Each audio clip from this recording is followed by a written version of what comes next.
Yo, yo, yo. What it do? Beautiful people. Welcome everybody to episode 23, Bear Down Breakdown.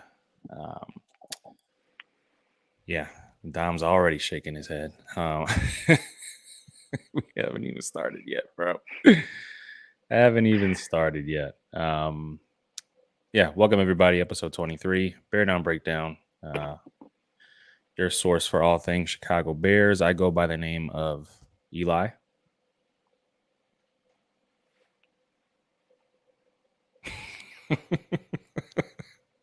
Dom Cagney, yours truly. Boom. I feel sorry for all of our audio listeners that missed that beautiful, what do you call that? What do we call that? That is Patrick Kane's goal celebration, the There we go. heartbreaker. Okay. I Yeah. like that. Um you did that last week too, right? For the first Oh episode? yeah, Okay. yeah. That's just It's gonna be well, your that's it's gonna be your it. thing. It was a specific goal celebration for a specific moment, and it Mm. was done at the after the game winner that the one-time game winner in double overtime in the Western Conference Finals in 2013 to beat the LA Kings and send the Blackhawks to the Stanley Cup final. In Gotcha. double overtime, Jonathan Taves, Patrick Kane racing down the ice, one timer. Patrick Kane broke their hearts. Oh, And okay. what's interesting is in the World Juniors, Connor Bedard against, uh, oh my goodness, Slovakia got a game winner in overtime and did it. And now Mm. he's with the Blackhawks. So a little bit of fate Fitting. there. Fitting. Definitely Yes. fitting. I like it though, but I feel bad for our audio listeners. I couldn't experience that and witness that. But that's why if you're listening audio, you got to join us live because you get to see that every episode. Anyway, um, we have a lot to talk about today. Um, I know it's a little late. It's Friday. This episode is dropping on Saturday before week 2. We have not discussed the week 1 wonder that was Bears Packers. Haven't had a chance to say our piece, so please bear with us. I know most of you are probably tired of hearing about Bears Packers and how bad of a loss that was and all the drama going on right Or now, maybe not. or maybe you're not. And if you're Maybe you not, still are working through it, ma- like me. yes, That's fine. and we are here to help you with that if that's the case. But if not, bear with us. We'll talk about some of the other drama that just broke today. Alan Williams, defensive coordinator, is not traveling with the team for personal reasons. Going to have Coach Eberflus call the defense. Going to be back in his old Indianapolis stomping days. So that's going to be interesting. We'll talk about that. We'll also preview Bucs, Bears, just in general. So stick with us. Promise it'll be worth it. But anyway, before we talk sports, what we usually do, we didn't do it last week because Dom, it was your debut episode. Wanted to break the ice a little bit, get us, to know you and your fandom and stuff. But today, we broke the ice. We know you. We're good. So I have to ask you, just like I ask Bruce normally, how's it going, bro? How's life? Hey man, I can't complain. You know, life's good. Every day above ground's a good day. It's a blessed day. So That's hey, true. I'm not complaining. That's true. That is true. That is a great perspective. Um, Great perspective. Um, my I am dealing with my son going to school, and it's first year kindergarten. It's his first time going to school. Um, and man, it's like, Dom, you don't have kids yet, and I know you'll experience it one day, but going through the child adolescence stage, and then once they hit school, it's like a parenting. like, what do you call it when it's on the tip of my tongue. The word when you promotion. It's like a parenting promotion. It's like you Moving hit a up. whole yeah, it's like a whole nother level of parenting. And going through that right now, trying to get my son to talk about school, ask, how's your day going, man? What'd you do today? I don't remember. It's like, bro, how do you not remember? Um, so I need some tips on how to get get him talking, because I know that's like one of the key parts in parenting. Like you want your kid to talk about their day, and it's a key part of parent child relationship building and development and whatnot, and we're trying to do that. So if for y'all who have kids, hit my DMs. I need some pointers on I I would children in say, school. although I don't have kids, I do have nieces and nephews, Okay. very close and involved with them. Yes, you want to get them talking, but if you're having trouble and it's like pulling teeth, because I remember when I was a kid, that's the last thing I wanted to talk about with my dad or my mom. Hell no. I don't want to talk about school, but I would Yeah. talk about what I wanted to talk about, which was sports or whatever. And Right. then they might, catch me off guard and, get me to answer a school question. And as long as they got me talking, I was vulnerable. So Yeah. it's my Yeah. best, from an outsider's perspective, a non-parent's perspective, that would be my only, you know, Gotcha. It's good advice. The only thing is he loves school. So it's not a thing where he doesn't want to talk about school because he hates it. He's in kindergarten. So all he's doing is like coloring and like it's a tracing party. letters. Yeah, yeah. Yeah. And recess. He It has is two a recesses party. a day. He has two recesses. They have two recesses now. Did you know that? Like kids have two recesses. That's glorious. It is. But yeah, I mean, he's 5, about to turn 6, so I get it. Like we have a lot of years left to develop that, but yeah, going through that right now. So interesting stages of life we go through. Um. Anyway, let's jump into it. Let's hold on. We have a comment here. Oh, Berlissimo, my guy. I Is this recognize that live? name. Yeah, he's very famous on Bears Twitter. Does a lot of film review as well. What's up, my guy? Yes, this is What live. is We are up? live. Thanks for tuning in, Berlissimo. We appreciate it. Yes, thank you, thank you. I hear him on Chicago Bears radio all the time as well. Um,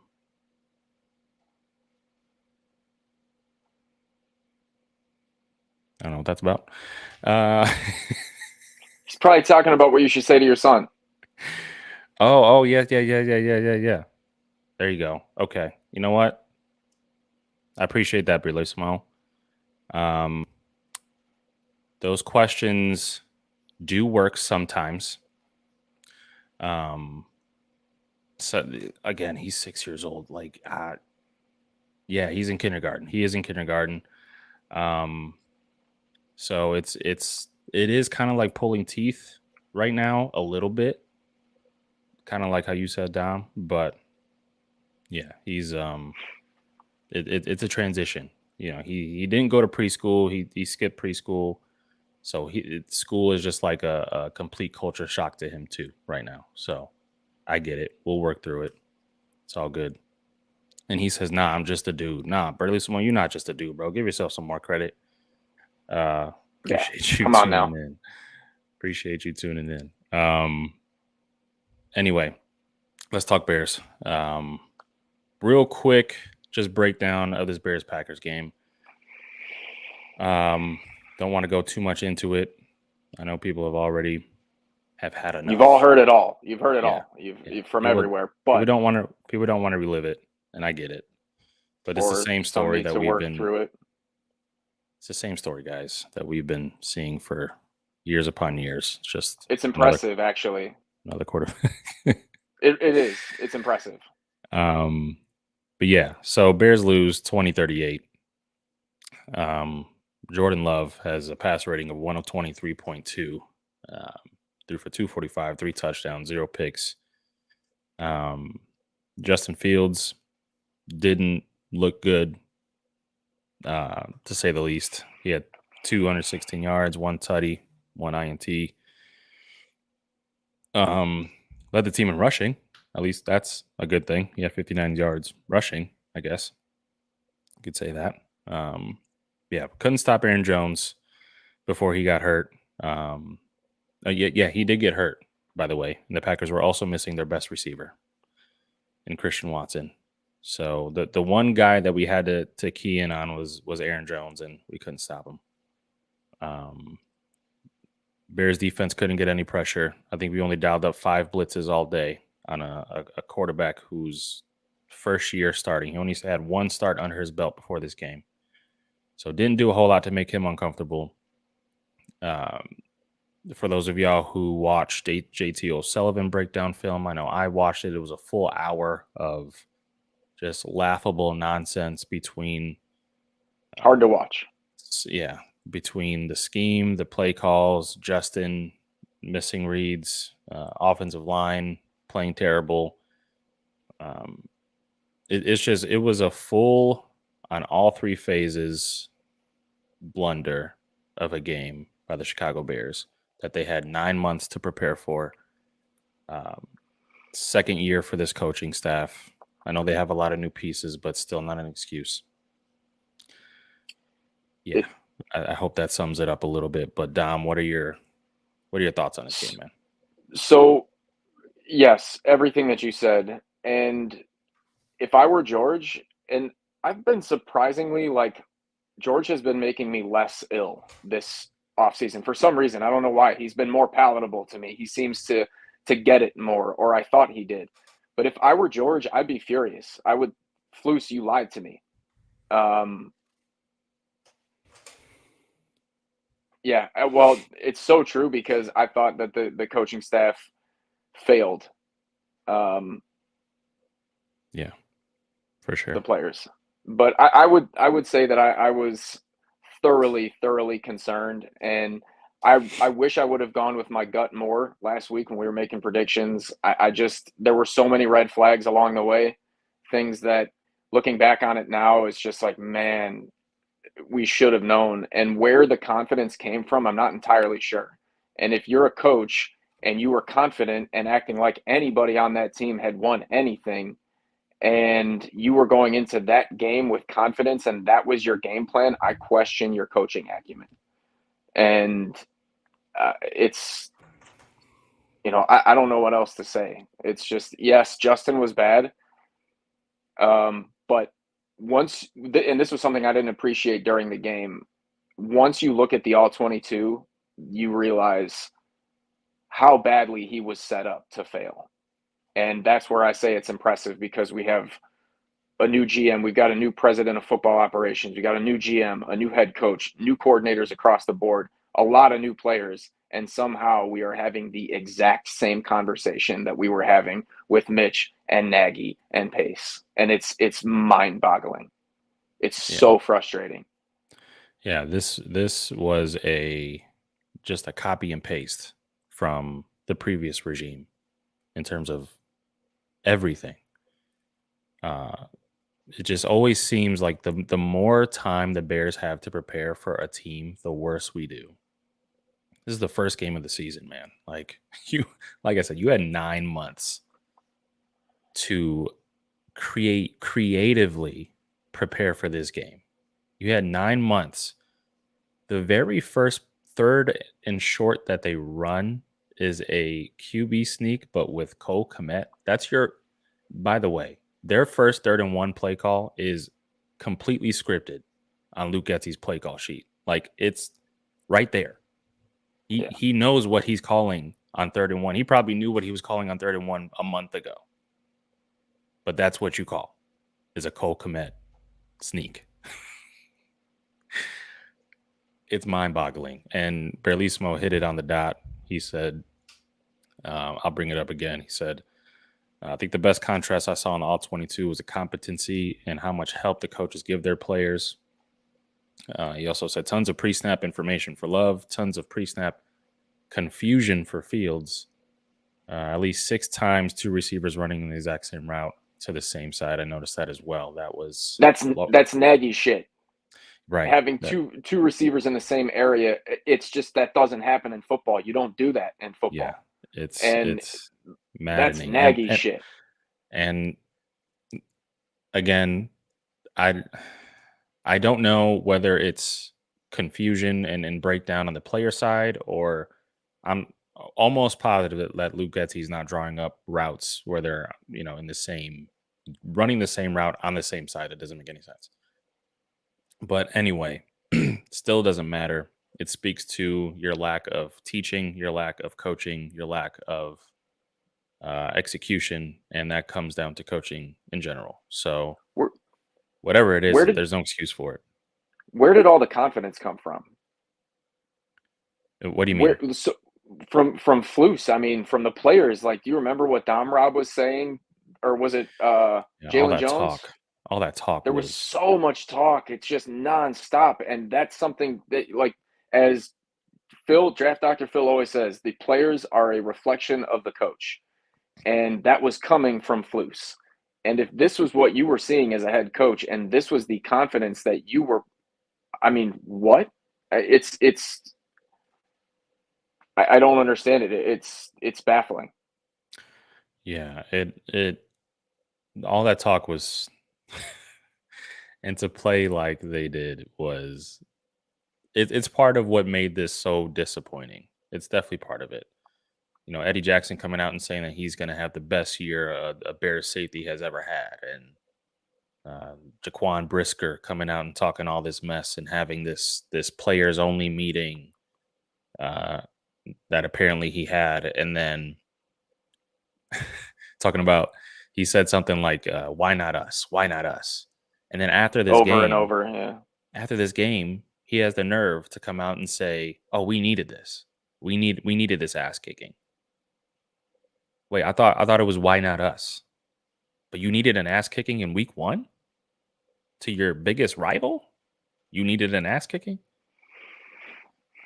That's that's baffling. Um yeah, I it's very naggy, very pace.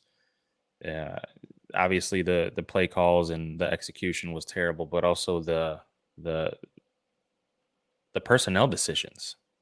Like if you knew that you were going to run a lateral game plan where you're just running a bunch of screens, trying to get the ball out of Justin's hands, you knew there was going to be a ton of blocking. Why is Equinemius St. Brown a healthy scratch? Why? Um, Chase Claypool is. What are your thoughts on Chase Claypool? Um, from the second he was traded, I questioned it. Mike Tomlin's one of my favorite coaches. If Mike Tomlin, who is a player's coach, somebody where receivers who are maybe a little bit more eccentric, a little bit more vocal, we could say, typically flourish with Mike Tomlin.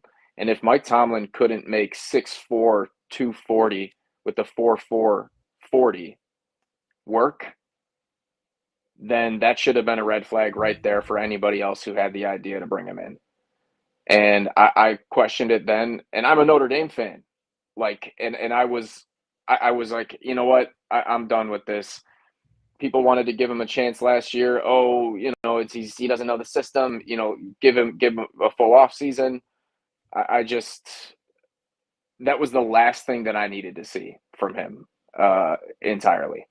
So I personally don't know that I would go as far as to bench him, but I'd give him a noose to hang himself if he's gonna be on the field. Then I would give him the ball, make him block, and see what happened.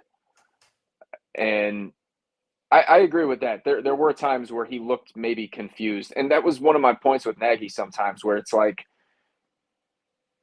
you can't ask these players to do this. They clearly don't know what they're supposed to do all over the field, the offensive line, the receivers, the tight ends, the backs, and that's more of the same. So I would be willing to give him another chance. I don't want to call him a bust. I don't want to say bench him. It seems a little premature for that, but I mean, he would be, you know, on his last warning. I don't Yeah, know if if Flus has that in him though. I really don't. that's the thing. That's where I was gonna go with it. Like, I feel like Eberflus has been so um lenient with these guys. He's every time he's asked about him, post game or in the pressers during the week about guys who just very obviously didn't play well, or you could tell they had a bunch of what Eberflus would call loafs. He doesn't call them out publicly, and Never.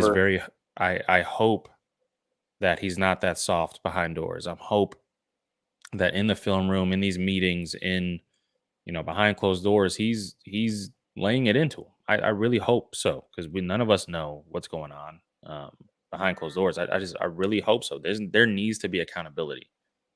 There needs to be some form of accountability, and benching him, while I may not completely agree with it, it would definitely send a message to this locker room. Like, that's something that I think Ryan Poles has done very well, is sending a message to this team like, yo, I'm not playing around. If you don't want to do what you're supposed to do, you can get out of here. So I just think Eberflus needs to send a similar message. Um, I don't know if that means benching him right now, or giving him one last shot, and if he shows a similar amount of effort, kick him to the kick him to the curb, not release him, but obviously um, bench him, or something. I don't know. I I don't know I what needs think to happen. I think there was too much wrong. I think it was categoric failure on every level from coaching staff down, and to pin that on him and bench him, I think is maybe a tad premature. I'd put him on blast. I would do like what Edelman said Belichick used to do and just play, rewind in the film room so everybody can see what he's doing over Yeah, and over and over. Put him on blast and make everybody know. And it's been widely publicized this week. I mean, I think I saw it on McAfee. Like, I saw everyone talking about it. So if you put him out on the field again and he does it again, this is a contract year for him. That's another that's thing that concerns me. He's doing yeah, this while he wants to get paid. What the hell right, is he going to do when he gets paid? exactly. So that's scary. But I would, like I said, I'd give him a shot to redeem himself. It's 1 week. It's pathetic for sure, but it is 1 week, so I would give him a chance. And man, he is a monster. I mean, he could be like, we've gone negative, we're going positive. He could be wide receiver one on this team with DJ Moore. That's how physically gifted he is. Yeah, When he's going, he's unstoppable. He's huge. yeah. It's just it's a testament to, it does not matter what your physical. I'm so sick of having those kind of players here in Chicago. Like, guys that, like, oh, if he could just hit his ceiling, if he could just play to his full potential, he could be great. I'm so sick and tired of having those dudes here. Yes, Chase Claypool runs a 4.4. Yes, he's 6'5" and has a great vertical, but like, none of it matters if you're not gonna freaking do what you got to do. Now, it doesn't matter if you're not gonna put in effort. It doesn't matter if you're not gonna run block when you're supposed to run block. It doesn't matter. None of that matters, unfortunately, for Chase Claypool. Um, I'm I'm willing to give him another shot. I know Berlissimo said, he said, make him play special teams only as a gunner. Earn your way back through special teams effort if you're dressing him. I wouldn't be mad at that, honestly. I wouldn't either. I would not be mad at putting him at gun and seeing For his reaction. for the record, I wouldn't be mad if he was in sweats. I really wouldn't. I'd be like, okay, Flus, but Yeah, I just don't think he'll do it. yeah. It would definitely send a message to the team, and it'd be a harsh one. But yeah, I don't know if Flus has that kind of moxie in him. Especially Um, with what you've allowed up until this point. Now it might look like a media reaction, like you're trying to appease the wrong people. You're not keeping it in house. Like that. you run the risk. So, and that's why I say there was so much wrong.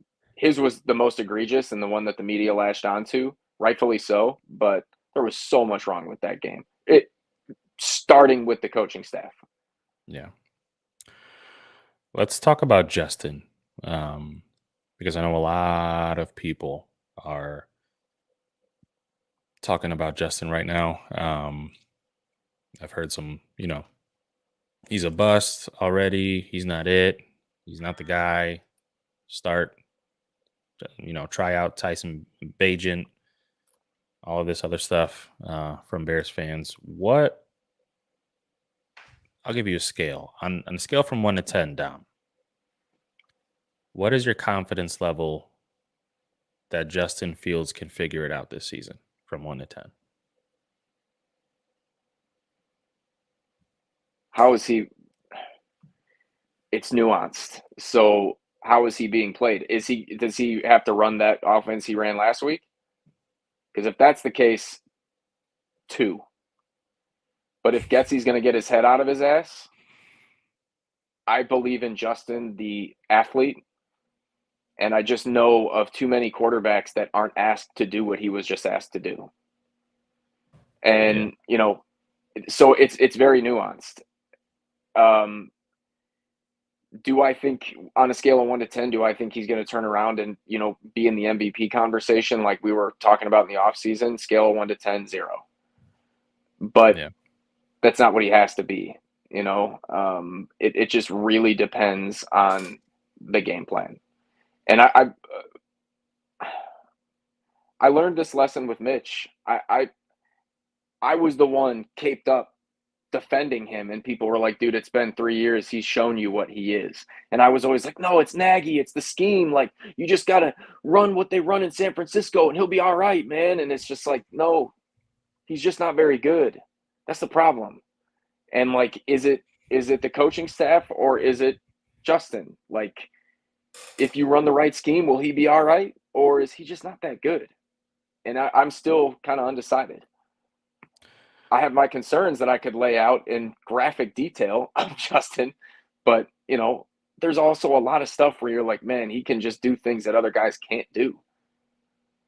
Yeah. Yeah.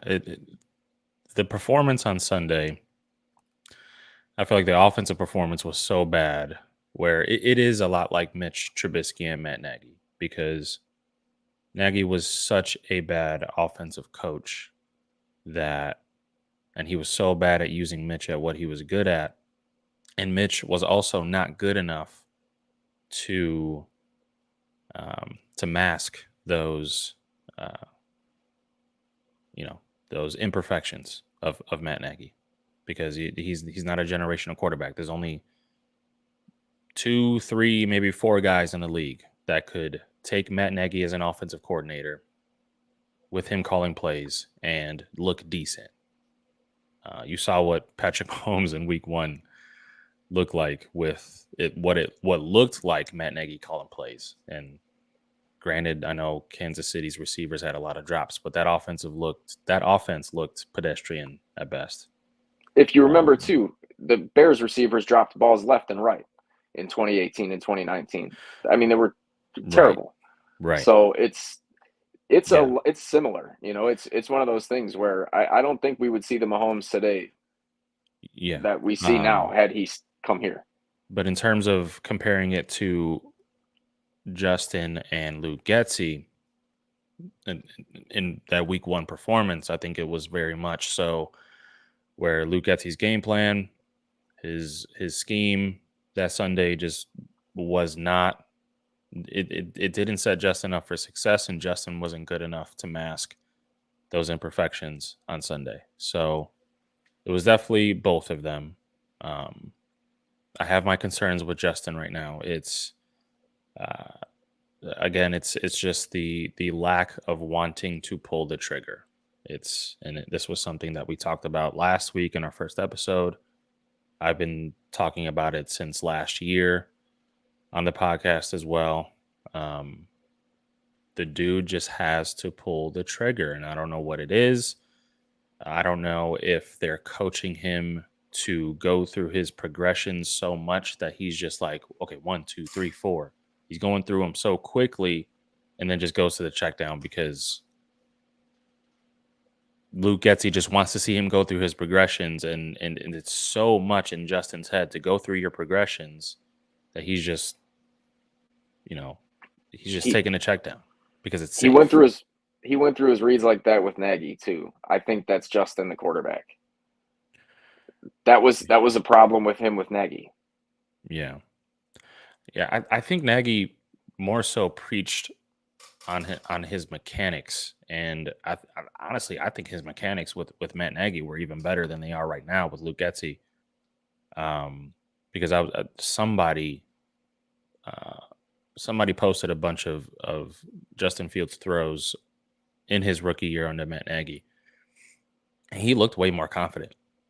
He looked way more confident throwing the football that year um, than he does right now. And I don't know what happened. I don't know what Luke Getzey is telling him. I don't know the expectations of the film room and what Luke Getzey is like I said, what Luke Getzey is looking for from Justin, because we're not in that room, we don't know.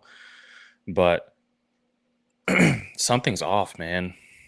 Something's off. I don't know what it is, man. I really don't. But um, the some of the throws are there. I mean, watching that uh, what is it called? QB school. JT O'Sullivan. With JT O'Sullivan, yeah.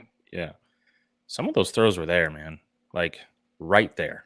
And Justin sees them. Like I said, he's going through his progressions. He's looking at these receivers wide open, and he's still not pulling the trigger. That's in between the ears. You know what I mean? Like that's something going on in his mind where he's not pulling those triggers. Um, and that's something that's very fixable. That's the only hope that I have right now. That's something that Justin can grow out of and fix. But man, this story has been written so many times with Chicago Bears quarterbacks. We went through it with Jay Cutler. Oh, his mechanics are fixable. Jay Cutler throws off his back foot all the time, but we can coach that out of him. It was Mitch Trubisky. Oh, his deep ball isn't that great, but maybe we can just coach him to put a little bit more touch on that deep ball. Like and none of it ever gets fixed. None of it ever gets fixed. Um, yeah, Typically, a quarterback by year 3 has shown you who they are. Typically, and you can adjust the way you scheme. You can adjust the players around him, but you've typically seen what you're going to see. Now, there are exceptions. You get guys that kind of blossom much later. They get a chance later on in their career and they have success. You run into a different coaching staff, whatever. But the other thing is, have the Bears ruined him? Like the pressure, being the Bears quarterback, what that means, the toxicity of the fan base and the media mixed in with the poor coaching staff. The fact that we have this same issue every year, unfortunately, I know I said I liked what George was doing this summer, but obviously he is the common denominator. Like there's something that comes with being the Chicago Bears quarterback that does this to them. We saw it with Jay, we saw it with Mitch, we've seen it with Justin. Like there's something there that yeah, is repeating itself over and over and over. Now, either Jay, Mitch, and Justin are more similar than anybody would have ever imagined, or there's something in the water at Hallis Hall. Like, yeah. I said after Justin's rookie year, when everyone was ready to give up on it, everyone even after his rookie year was calling him a bust. I said, if Justin fails as the Chicago Bears quarterback, it's because the Bears failed Justin, not Justin failing the Bears. And a lot of that had to do with them holding on to that regime for 1 year way too damn long with Ryan Pace and Matt Nagy, They didn't want to let them go, so they draft Justin Fields. He learns their system, doesn't work out. He probably builds a bunch of bad habits. You hire a new GM, a new coach, a defensive coach at that. Um, With the new OC again, which is the most damaging thing for a quarterback is to constantly change OCs. with the new OC, and they did the same thing with Mitch. Same thing with Mitch. He's drafted with John Fox. Very little talent. They fire John Fox. They hire Matt Nagy. It's just a bunch. They're hiring coaches who have to inherit these quarterbacks. And I don't even want to talk about Jay Cutler and how many offensive coordinators he went through. I think it They was didn't 8, wasn't it? something like that. And they didn't get him a number one wide receiver until he was 3-4 years into his Chicago Bears career anyway. They said, here's Devin Hester, your number one wide receiver. Good luck, Jay. A corner and a kick returner. Yeah, a former corner. But anyway, yeah, it's just the way the Bears, they've never done it right with quarterbacks, ever. They've never done it right. And a part of me wants to not completely put the blame on the organization. Some of it has to do with the players as well. But it just seems definitely that they have never known how to develop quarterbacks. And it's very obvious. The fact that you've been an organization for over 100 years and you don't have a 4,000 yards passer is insane. Especially when Jay Cutler was just coming off a 4,000 yard season when we traded for him and couldn't even hit that mark in, 9 years here in Chicago. It's definitely something to think about. It's something to think about with, especially if they end up moving on from Justin Fields, because now you're doing the same exact thing. What are you going to do with Coach Eberflus if you kick Justin Fields out of the door? I'd get rid of Flus before I got rid of Justin. But I said the same thing about Mitch and Nagy. I can guarantee you that's not what Ryan Poles is going to do. I can guarantee you Ryan Poles would be perfectly fine with letting Justin go and keeping this regime. The same BS stuff that we did every single year with every quarterback. That'd be a huge mistake. Because how can you trust this regime to draft yet another quarterback, bring him a young quarterback and bring him in? And now you're going to trust this regime that couldn't develop Justin Fields. You're going to expect them to develop another guy? Are you doing that? Like, I wouldn't. If you're going to get rid of one, I'd get rid of both. But I would I would too. But I would too. And Berlissimo said, disagree. Poles has already cut some of his errors. I understand that. But I think Eberflus is different. I think Eberflus is different. I think Eberflus is Ryan Poles' guy. Like, I think they're tight. I don't know why I think that. I think maybe it was just their presser and how fast that Eberflus hire was. You had Brian Dable in the building, bro. You had him in the building and you let him go. It's still, oh my God, it pisses me off so much. Did they interview Doug Peterson? I don't remember. I think they did, and I was like pounding the table against it only because Berlissimo, let us know if they interviewed Doug Peterson. I don't remember, but I'm pretty sure they did. Because if you remember, Doug Peterson was like Nagy brought him in during the playoffs in 2020, I believe. Mm-hmm. There's a picture of Doug Peterson in Bears gear at practice. I do remember that. Yep. And I was just like, no, not another Nagy disciple. Because George, Nagy was George's guy. Like, he loved him. He scolded the fans when he fired him. And he was like, you made me do this.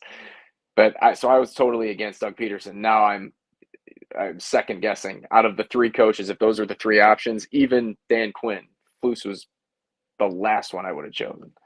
Yeah, it's just I feel like Ryan Poles loves Matt Eberflus and Justin Fields as many times as we have said it is not their guy. They inherited him. And you listen to how Ryan Poles talks about Justin Fields. And he doesn't talk about Justin Fields the way he talks about Darnell Wright. He doesn't talk about Justin Fields the way he talks about Roshan Johnson. He doesn't talk about Justin Fields the way he talks about DJ Moore. These are all guys that acquired himself. The way he talks about Justin Fields is just like is different. Like his tone, the wording, he doesn't really go into a whole lot of detail. And I don't know if that's because he just doesn't want to make Justin Fields' head too big, or I don't know why that is, but it just seems like the tone is completely different when Ryan Post talks about Justin. And I get it, like we all have to see it from Justin. Like it's 100% a wait and see. But I just have this feeling that Ryan Poles would be perfectly fine with letting Justin go and keeping this regime and trusting them to try and develop another young quarterback. Um, so these are the guys that the Bears interviewed. So it was Brian Flores, Dan Quinn, Flus, Brian Leftwich. I forgot about that one. Todd Bowles, Nathaniel Hackett, Frazier, and Dable. Yeah. So I guess they had a little bit of a longer list than I thought, but it just seemed like they were so quick with that Flus hire. I don't know. The fact that you let Brian Dable walk out the building is still mind boggling to me. But what are you gonna do? What are you gonna do?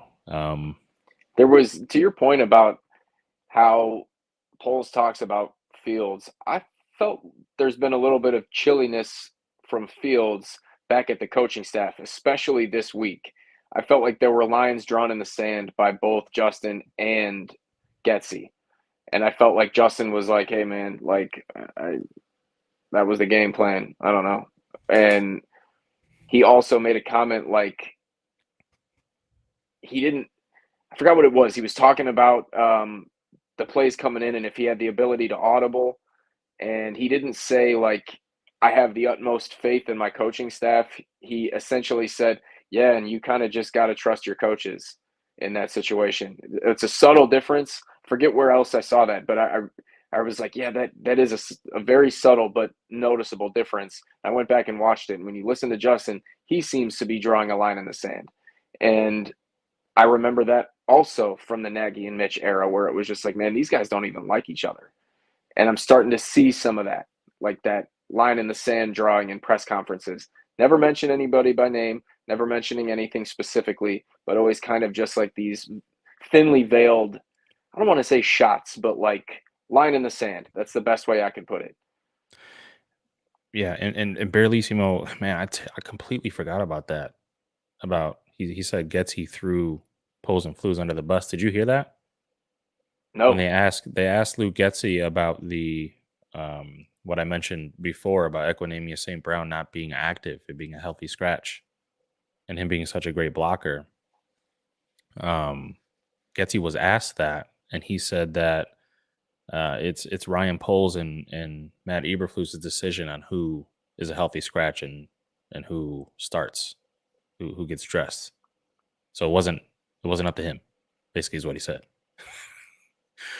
which adds a whole nother cluster fudge to the whole thing. So you yeah. mean to tell me that your offensive coordinator, who's drawing up the game plan, doesn't have a say on who's active? What? Especially if especially if you're gonna have that game plan. Yeah. Like what? that that was mind-boggling to me. I really don't like the out airing of dirty laundry. I hate it, and I think it's indicative of a bad locker room. And if there's too much noise, or guys, especially in press conferences, even if they're thinly veiled shots, like never, ever, ever the good teams, they just rarely do it unless there is a coach maybe calling out a quarterback. Maybe. It would have to be a very specific situation, but typically you just don't do it. It's like coach 101, player 101. Yeah. Bellissimo says he doesn't think Getsy will be back next season. I could see that. If this offense does not find its groove, if Getsy doesn't get his head out of his ass, just like you said, Dom, I could see that. I could see What if Getsy being just fired. what if Justin wasn't the runner that he is last year? The offense would have been awful. Oh, yeah. Terrible. And Getsy does get credit for that. Yeah, he But gets credit for Justin being, an incredible athlete. yeah, I think he gets credit for because he literally tried to do in week 1 this year, last year. He tried to get Justin because did they call any QB design runs week 1 last It week? was one, or I think it was like that third down or the fourth down, 4th and 1, which if you consider that a QB Oh, rush, like the QB sneak. Yeah. I think that yeah, was the only one. He yeah. literally did this exact thing last year for like the first 4 weeks and was like, "All right, this isn't working. Let's let's make Justin a runner." And I gave him credit for that. But and most of that, like you said, was Justin just being a dynamic athlete. Um, but at this point, for and I get it, like uh, DJ Moore only had 2 targets.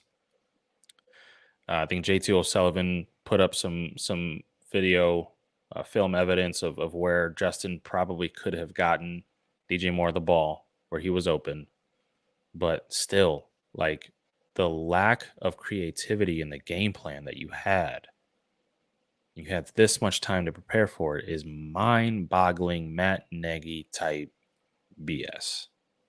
Yeah. And it's there's no excuse for that. And if Getsy doesn't completely 180 this in week 2 versus a defense that you have Todd Bowles and he likes to blitz, and you're going to see a lot of zone because I think I read a stat. The Packers only played man 1 time in week 1. 1 time. And why would you ever play man defense against Justin Fields? Why? So If I you was gonna play say, man like, at all, you should be fired the next day. yeah. You should run zone every single play defensively against Justin Fields. And Luke Getsy better prepare for that. Justin Fields better prepare for that. And we better see some zone beaters. We better see Justin Fields getting the ball out of his hands. But anyway, we'll talk about that game in a minute. Do you have any last thoughts? Actually, yeah. Do you have any more thoughts on the game or Justin Fields in general? No, it's just hope it's better, you know. And my only question is, I wonder if Justin has made it clear. The only thing I could think of that if a professional football coach would attempt that game plan, the play design is one thing. All of that's a separate issue. But to even attempt that game plan when you've got the biggest, baddest dude on the field at quarterback, is that Justin has said, I don't want to run. Like, I don't want to do that. That's the only thing I can think of. I don't know if he has. I haven't heard anything like that. It's just one of the only things that makes sense. I could see that. Where because for me, like when he runs, he looks annoyed to me. Granted, he kind of always looks annoyed, but like when he gets up, like he's almost always Yeah. like he's pissed that he had to do that. Yeah, I could So see that. and And also, I wonder. I wonder how much freedom Justin Fields has at the line of scrimmage. Like, He said, from what I've heard, he's got one of two plays. So every play has another play in it. He can, like, remember Mitch would do kill, kill, kill, kill. yeah. I think Justin's got a similar version of that, where he's got an option between play A or play B. So like a bunch of RPOs, which that's Yeah. good. But yeah, I don't know. So it's just your second year in the offense.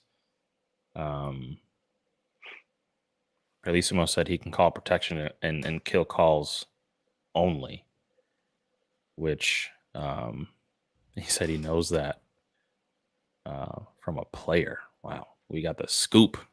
Bellissimo hooking it up. Was it true Um, that that touchdown to Mooney was a play call that Justin killed? Because well, I that's what think I heard. from from a tweet that Olin Kreutz put out, he said that Justin read the blitz.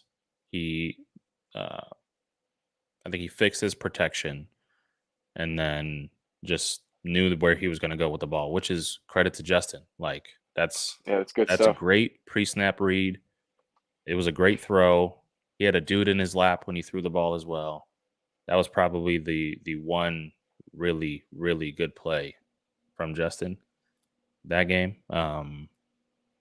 But yeah, and that's Olin Kreutz talking, so I 100% trust. Yeah. 100% trust that guy. But yeah, it's interesting. Just open it up, man. Open it the frick up. If I see one more wide receiver screen on Sunday, I'm gonna turn the TV off.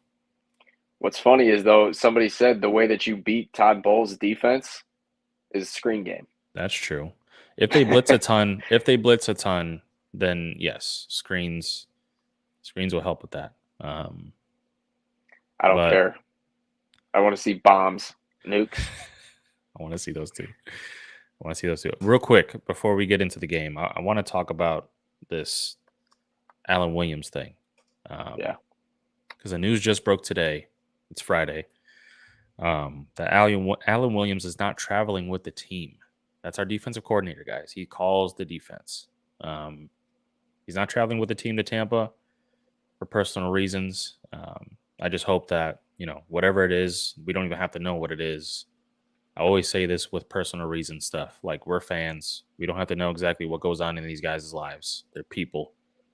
Um, I just hope that, everything's good with him mentally. I hope his family's good. Um, so I just hope he's good. Get that out of the way.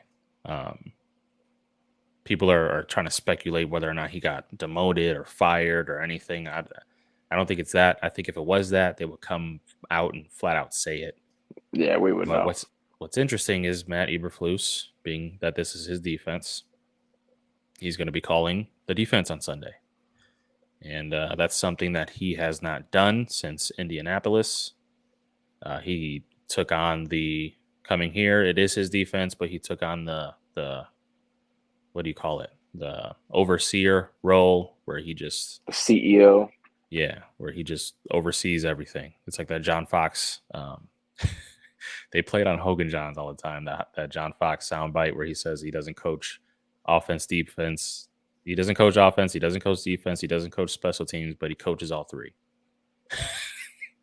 It's hilarious. But yeah, that's basically what Flus has done since he's been here last year, and now he's calling plays defensively. So we will see just how different his play calling will be to Allen Williams, because that soft, Bellissimo talked about it earlier. I couldn't stand it. That It soft cover two coverage where you only rush four. We don't have the guys for that. We don't even when have the you guys do for that. have the guys. Do you remember how many times that Aaron Rodgers on 3rd and 9 would pick up 19 and a quick slant down the middle, and he would just do his little like pirouette throw, and you'd be like, oh, like it's just never ending. And Yeah. it's Jordan Love. And now I hate 4-3 defense. I hate cover two. It just we Uh, don't have the guys for it, but even when you do have the guys for it, it just seems to get it's gashable, especially when you have our defense for some reason. yeah. But it I drives me definitely crazy. I don't like 4-3 either. Trust me. Like towards the end of that Lovey Smith era, instead of calling it cover two, I was calling it cover who, because it looked like everyone was open constantly. Um, and that's the cover two defense. It's bend don't break. It's here's the deke and dunk stuff. You better hold on to the football because we're gonna try to knock that football out. You better get rid of the ball quick. That kind of stuff. I don't know. It's outdated. I think it's very outdated. Um, Fluce's approach seems outdated to me, if I'm being totally honest. oh yeah, So that yeah, makes sense. yeah. I agree. I agree. Um, but man, they just did not dial up enough different looks for me week one, especially going up against Jordan Love, who has one start under his belt. You just sat there in your soft cover two. When they converted that 3rd and 13 on that first drive, I was like, oh, here we go. This is what we're doing. We're just giving him everything. Um, but yeah, it's vanilla. It's so vanilla. That's like the you know the hot phrase right now with this defense. It's very vanilla. But with Eberflus calling the defense, he's had a couple top 10 defenses in Indianapolis. I don't know how much of that is his play calling or if it's just the fact that he had DeForest Buckner and Shaq Leonard as his two best players. But I, what are your so thoughts on Eberflus calling the defense on Sunday? I'll give it a shot because it can't be worse. But I would go back to what you said about Alan Williams. I I hope he's all right. I hope everybody in his family is okay. I'll be praying for him. Hope that it's nothing like that. And if it is, I hope for the best. Um, on a strictly football side, you just don't see this happen very often with good organizations. It's a red flag. I don't think he's fired. I don't think he's demoted or any of those. I don't think it has anything to do with, uh, or I would be very surprised if it had something to do with the Green Bay game. But it's just another red flag, and they are everywhere. Yeah. And yeah, that bothers me. But Flus running the defense, okay, um, can't be worse. So I was actually slightly, again, personal stuff aside, a little bit intrigued by it. Like, okay, Flus calling the defense. Sure. Yeah. Yeah. Bellissimo makes a good point. He said if Flus calls the D and it looks good, you can't let you can't let Williams come back. Um, if Flus calls the D and it's bad, Flus loses. Yeah, it's if this defense looks just as bad as it did week one, and look, you're going to get up against Baker Mayfield, okay, who is nothing special at all. And I say that, but we have made nothing special quarterbacks look like Joe Montana. So I can't even say that with confidence that Baker Mayfield sucks, so we should have a really good. No, that's not what I'm saying. But he threw for No. 173 yards in week one, had two tutties, zero ints, but 173 yards and won the game against Minnesota week one. Um, I just think, yeah, I hope I just hope it looks different. I hope it looks different. I hope it looks more aggressive. I don't have hope in that because, like you said, Coach Flus's approach is just so conservative, and it's been that way since last year. It was my biggest worry for this coaching staff was last year how conservative they were, and I wanted to give them the benefit of the doubt because it was a rebuild year. It was a evaluation year. Excuse me. So I wanted to say, okay, I'm going to give y'all the pass. Y'all playing conservative, but I know you want to evaluate, so fine. Next year, none of that conservative crap. And here they come week one with their conservative cover two BS. So yeah, I just hope it looks different. Whether or not it's going to look better, I don't know. But you cannot walk off the bus with the same stuff that you showed Jordan Love. You can't. You just can't. Because I mean, Berlissimo said it. He said Baker Mayfield will pick our zone apart, and I agree. If you're I going to agree. sit back in that soft cover two stuff, you're gonna make Baker Mayfield look like he's Joe Burrow out there. That's just what's going to happen. I'm fully prepared for that too. especially when you don't pressure him. So I mean, any professional quarterback will pick you apart if you give him 5, 6 seconds. Yeah, Hell, especially 3, 4 seconds. especially if you're playing zone. Yeah. Like it's just too easy. Everything's been too easy for quarterbacks against us. Yeah. So I don't know. I really hope the defense looks better with Flu's game planning and calling the defense. Anyway, let's real quick preview this game. Week 2 up against the Buccaneers in Tampa Bay. I looked at the weather report because, as us Bears fans know, we have not played well in Tampa because of that Florida heat. I think it's supposed to be 90 degrees with a 70% humidity. So the feels like is probably going to be like 99, 100. It's going to be hot. Hope they're drinking their liquid IVs. It's going to be hot. You're on the road. You looked terrible at home in week 1 against your division rival. So I don't know what to expect for this game. But Dom, just give us your thoughts. Week 2, Tampa Bay. Scared. Shooketh. Yeah, no, I think Baker's gonna pick the zone apart. My only hope is that our offense can match it because I think that the defense is a much longer fix. I feel like the offense is, granted, there's a lot wrong with it, but I think it's a quicker turnaround to being dynamic. Yeah. You've got some firepower. So that's what I'm hoping for. I think the defense right now is a lost cause, but not a lost cause, but a season long project. Headache. Yeah. Yes. Whereas the offense it could very quickly be dynamic. So that's what I'm hoping for, a high scoring affair in the heat. That would be great. Yeah. Yeah, I agree. The dude that scares the living daylights out of me is Vita Vea. Yeah. If you don't know who that is, he is a giant human being, Samoan.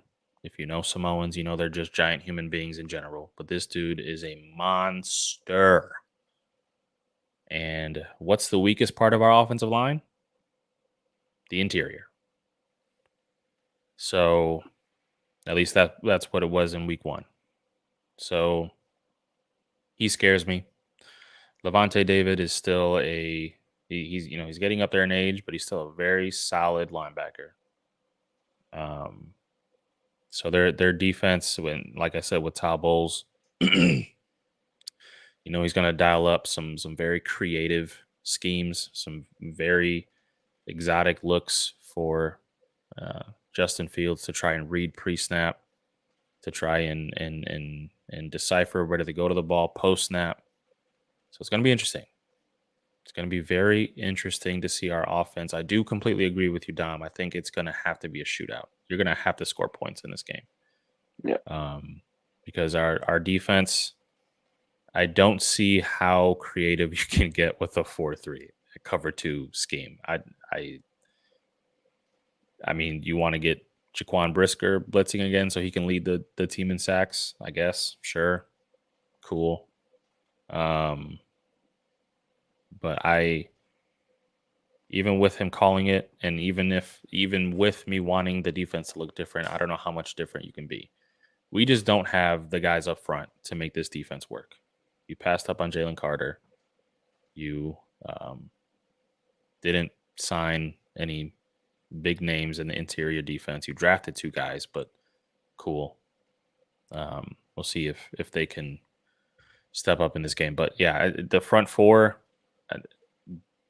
we're not adding any dynamic pieces. So that's just what it is. The front 4 is what it is at this point. So yeah, I completely agree. The defense is just going to be a headache. I think Baker Mayfield's going to look decent. I don't think he's going to have a world beating day, but I do think he's going to look decent. They still have Mike Evans and Chris Godwin, two very good wide receivers. Kyler Gordon was put on IR. That's not good. Not good. Yeah. So I think our offense is going to um, have to put up some points in order for us to have a chance in this game. So what we want to do this week is, and we want to do this going forward for every game preview, where we want to give you a bold prediction and a keys to the game, just maybe one key to the game that you think the Bears have to do in order to win. So, Don, why don't you give us a bold prediction for this game? My bold prediction is that DJ Moore is going to catch 2 touchdowns. Ooh. Damn, that would be good to see. I would love it. Love to see it. And as far as a key, it's got to be Justin Fields. Right? I mean, it has to be. Yeah. He's the best player on the field. Agreed. So he's got to be the key. And if that means, Flute or Getsy dialing it up the right way or just cutting him loose, whatever it is, it's got to be him. Yeah. Yeah, I agree. Let him be him. Let him be him. Yeah, open it up, man. See what you got. You live with the mistakes that Justin's gonna do. Stop being so damn scared. Absolutely. And that's the other thing. If he does throw picks, don't be like the previous regime and threaten to bench him.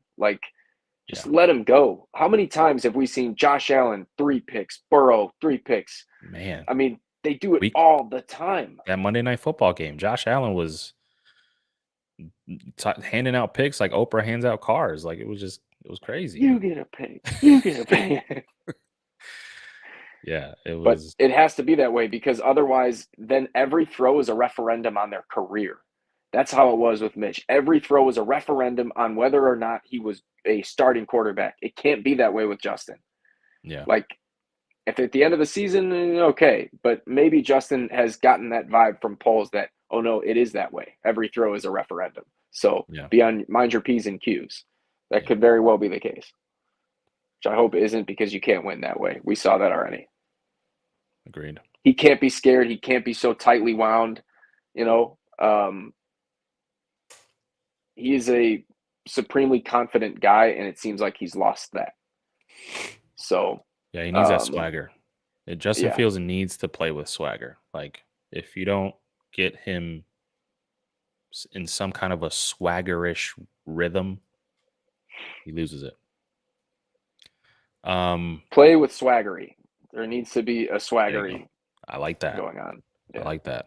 Key to the game for Dom is play with swaggery. Beautiful. Or just swaggery.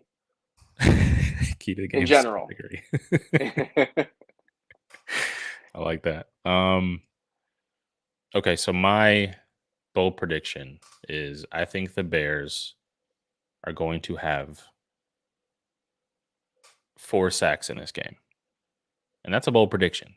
It's very bold. Okay. Yeah. Because I can't remember the last time the Bears had more than 2 sacks in a game. Genuinely. So I think the Bears have 4 sacks in this game. How that affects Baker Mayfield, I don't know. I still think he has a decent day, but I think the Bears have a decent day rushing the passer. And my key to the game is going to be that interior defensive line. Because I think Todd Bowles knows that the best way to make Justin Fields uncomfortable isn't pressure from the edge, because Justin is a damn magician at escaping edge pressure. It's pressure up the middle. And I think he's going to dial up some very creative things. And I think Barlissimo brought it up as well. He said, watch Bowles call up a ton of inside twists with Vita Vea. Yeah, that scares the living daylights out of me. I think it's going to be Cody Whitehair, Nate Davis, And who's our left guard? Who's playing left guard right now? Is it Wow. Why can't I? Oh wait, no. Lucas or Patrick. it's It, yeah, it's it's it's Cody Cody. Whitehair. It's Cody. Yeah. Lucas Patrick is playing center. Why? Wow. Mind fart. Um, They yeah, just got to those do. three those three guys are gonna have to be on their P's and Q's because um, I think Todd Bowles realizes that that's the weakness of the offensive line. He's gonna dial up a whole ton of exotic stuff all up in there, and they're gonna have to pick it up. They're gonna have to be one unit. They're gonna have to be on the same page. Nate Davis, I think he looked rusty in week one Yeah, and barely played in the preseason, barely practiced. I think that showed. yeah. I was gonna say So that'll happen when you don't practice at exactly. all. Yep. What- So yeah, I think that an interior defensive line is the key for the Bears, and the key to your key actually producing in Justin Fields is that interior offensive line. Got to hold up. Got to hold up. What's your score prediction? Who you got winning? Uh, man, last week I didn't go with what I really felt, and I'm not gonna make that mistake again. It's impossible for me to pick against the Bears. I'm hopeless and delusional. So, um, man, I guess 24-20 Bears. 24-20 Bears. I don't I like believe it. it. I have no choice. I'm hopeless. I'm a prisoner. I am a prisoner. No, I Blink twice if you need help. I completely understand. Yeah, no, God, the Bears have to win this game. They either Big have to time. win this. They either have to win this game, or it has to be some kind of dynamic shootout with between Baker Mayfield and Justin Fields, and somehow Tampa Bay loses or wins on a last second field goal or some overtime punt return like the Jets did If in order for me yeah, to feel good with a loss. yeah. If it's So like Justin did everything right and there's just like this kind of miraculous play where you know and you just kind of slips out of your grasp, then I'll be like, okay, like I'm still not happy about it, but yeah. yeah. Yeah. So I'll say Bears win 31-27. 31-27. I think if the Bears defense can hold Tampa below 30, we have a shot. But that's a tall for that's a I mean, tall task for our defense. what did I say earlier? I said I wasn't going to pick the Bears because I don't believe it, and You here did I am. say that. You did say that. Yep. You did say that, Dom. I'm a fool. It's all good. We're all fools for even tuning in on Sunday, I feel like. Yeah, that's true. But we'll see. We'll see what happens.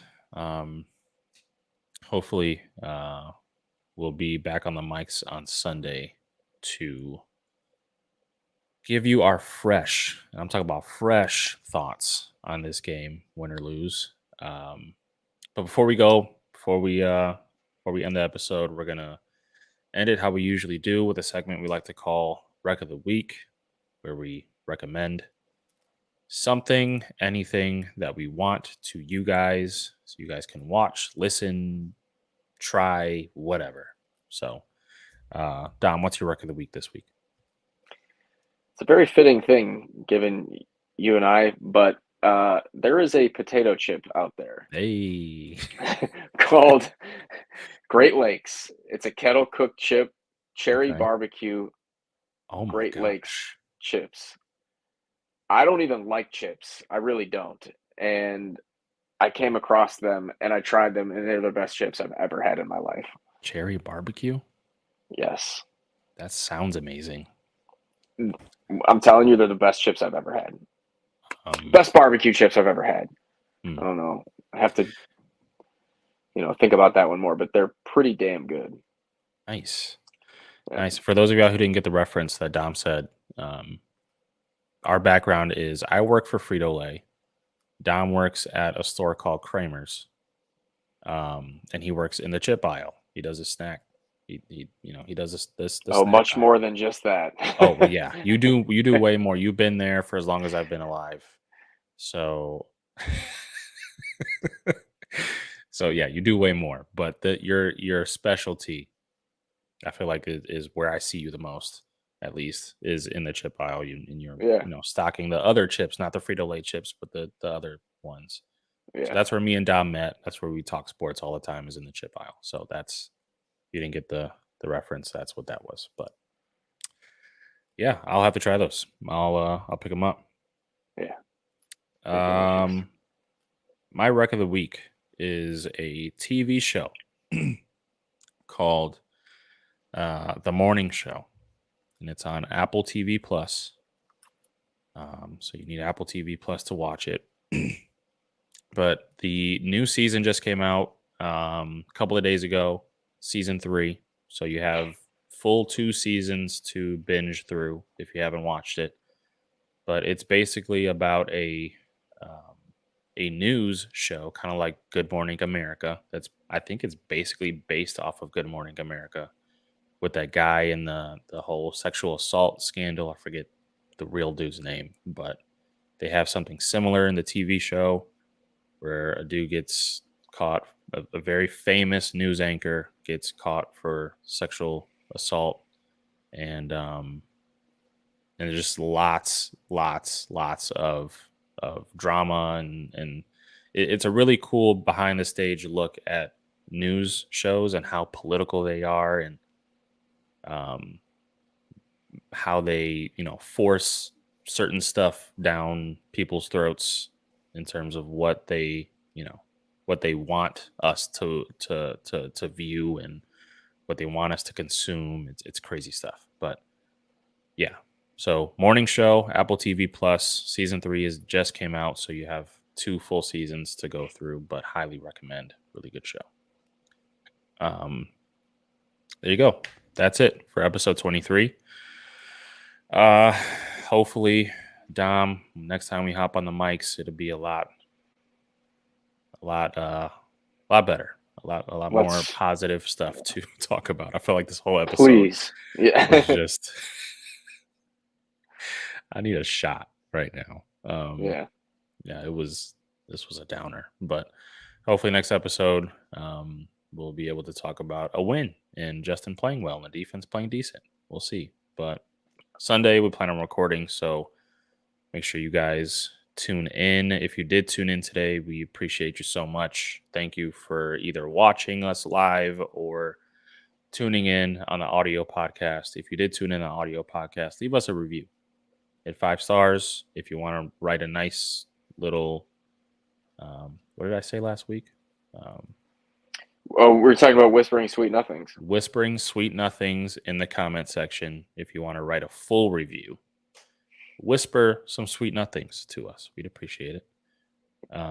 Yeah, just leaving a review helps us out a ton, gets us out there, gets in the people's recommended podcast pages. It'll put us out there and get the word out. So yeah, but anyway, that does it for us, and we'll talk to y'all in a couple days. Peace out.